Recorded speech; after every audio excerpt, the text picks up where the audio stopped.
ആക്ഷേപിച്ചിട്ടോ അപമാനിച്ചിട്ടോ ആക്രോശിച്ചിട്ടോ കാര്യമില്ലെന്നും ഇനി ചെറുപ്പക്കാരോട് ആരോഗ്യപരമായ സംവാദം നടത്തിയേ മതിയാവൂ എന്നും ഒടുവിൽ BJPയും പ്രധാനമന്ത്രിയും ഒക്കെ തീരുമാനിക്കുന്നിടത്തേക്കെത്തി ഇന്ത്യൻ പൊളിറ്റിക്സ്. BJPയുടെ ദേശീയ അധ്യക്ഷൻ്റെ നേതൃത്വത്തിൽ ജെൻസികളെ അഡ്രസ്സ് ചെയ്യുന്നതിന്, അവരുടെ പ്രശ്നങ്ങൾ പരിഹരിക്കുന്നതിന്, അവരെ കേൾക്കുന്നതിന് ഒരു സമിതി ഉണ്ടാക്കിയതായി ഒരു വാർത്ത കണ്ടു. പിന്നെ കഴിഞ്ഞ ദിവസം മറ്റൊരു വാർത്ത കണ്ടത് പ്രധാനമന്ത്രി ജെൻസികളുമായി നേരിട്ട് ഒരുങ്ങുന്നു. 1500ഓളം യോഗങ്ങളിൽ അദ്ദേഹം ഇന്ത്യയിൽ ജെൻസിയുമായി സംവാദം നടത്തും, അഭിപ്രായങ്ങൾ കേൾക്കും, പറയും എന്ന തരത്തിലേക്ക് പരിപാടികളുമായി എത്തിയിരിക്കുന്നു. ഇതിൻ്റെ പ്രധാനപ്പെട്ട കാര്യം എന്താ? പ്രധാനപ്പെട്ട കാര്യം തുടങ്ങുന്നത് ജെൻസിയും രാജ്യത്തിൻ്റെ പ്രതിപക്ഷ നേതാവായ രാഹുൽ ഗാന്ധിയും തമ്മിൽ സ്ഥാപിക്കുന്ന ഒരു വൈകാരിക ബന്ധമുണ്ടാക്കുന്ന രാഷ്ട്രീയ മാറ്റങ്ങളുടെ ആ ത്വരിതഗമന ശൈലി തിരിച്ചറിഞ്ഞാണ് ഇത്തരമൊരു തീരുമാനത്തിലേക്ക് BJP എത്തിയിട്ടുള്ളത്.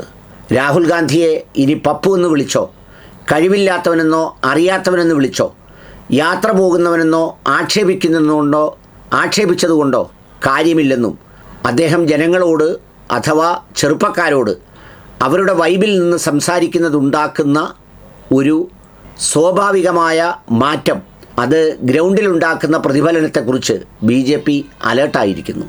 അതിനെ ചെറുക്കാൻ അവരുടെ സാമൂഹ്യ മാധ്യമ നെറ്റ്വർക്കുകൾക്കോ അല്ലെങ്കിൽ അവരോടൊപ്പം നിൽക്കുന്ന മാധ്യമങ്ങൾക്കോ മറ്റേതെങ്കിലും നറേറ്റീവുകൾക്കോ കഴിയുന്നില്ല എന്ന തിരിച്ചറിവും അവർക്കുണ്ടായതിൻ്റെ ഭാഗം കൂടിയാണ് അവർ ഈ വിഷയത്തെ അഡ്രസ്സ് ചെയ്യാൻ തീരുമാനിച്ചത്. പ്രധാനമന്ത്രി സംവാദങ്ങൾ വളരെ കുറവാണ്, ചോദ്യം ചോദിക്കലുകളും ഉത്തരം പറയലും വളരെ കുറവാണ്.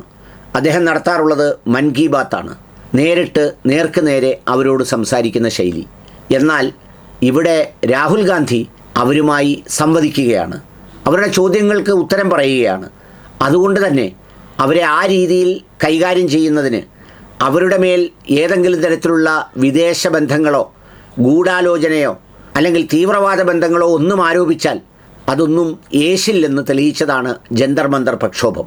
ഇനി അനുനയത്തിൻ്റെ പാത സ്വീകരിച്ച് അവരെ അതേ ലെവലിൽ തന്നെ സ്വന്തമാക്കാൻ, കൈകാര്യം ചെയ്യാൻ, അവരെ കാര്യങ്ങൾ കേൾക്കാൻ, അവരുടെ ക്ഷുഭിത യൗവനത്തെ ഒരു പക്വതയുള്ള സമീപനമാക്കി മാറ്റാൻ ആണ് നേരിട്ട് തന്നെ പ്രധാനമന്ത്രി ഇറങ്ങുന്നത്.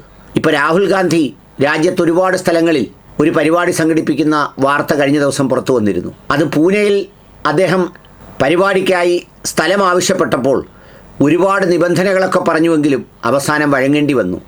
അതൊരു പൂനെ തരംഗമായി മാറി. അവിടെ കൂടിയ ആളുകളും ആ വൈബും അതോടൊപ്പം തന്നെ ആ സംഗതികളുമൊക്കെ വളരെ സവിശേഷമായ അനുരണനങ്ങളാണ് ഉണ്ടാക്കിയത്. അതുകൊണ്ട് ഇനി ആ തരത്തിലാകില്ല ഇത് നേരിടാൻ പോകുന്നത് എന്ന ഒരു ശൈലിയാണ് BJPയും പ്രധാനമന്ത്രിയും കേന്ദ്ര സർക്കാരും നൽകുന്നത്. ഭരണ സംവിധാനത്തിൻ്റെ എല്ലാ പിന്തുണയും എല്ലാ സംവിധാനങ്ങളും നിൽക്കെ ആശയ സംവാദത്തിലേക്ക് അവരുമായി രാജ്യത്തിൻ്റെ പ്രധാനമന്ത്രിയും പാർട്ടിയും എത്തുമ്പോൾ അതുണ്ടാക്കുന്ന വ്യതിയാനത്തെ സംബന്ധിച്ച് കാണാൻ കൗതുകപൂർവ്വം എല്ലാവരോടുമൊപ്പം ഞാനും കാത്തിരിക്കുന്നു.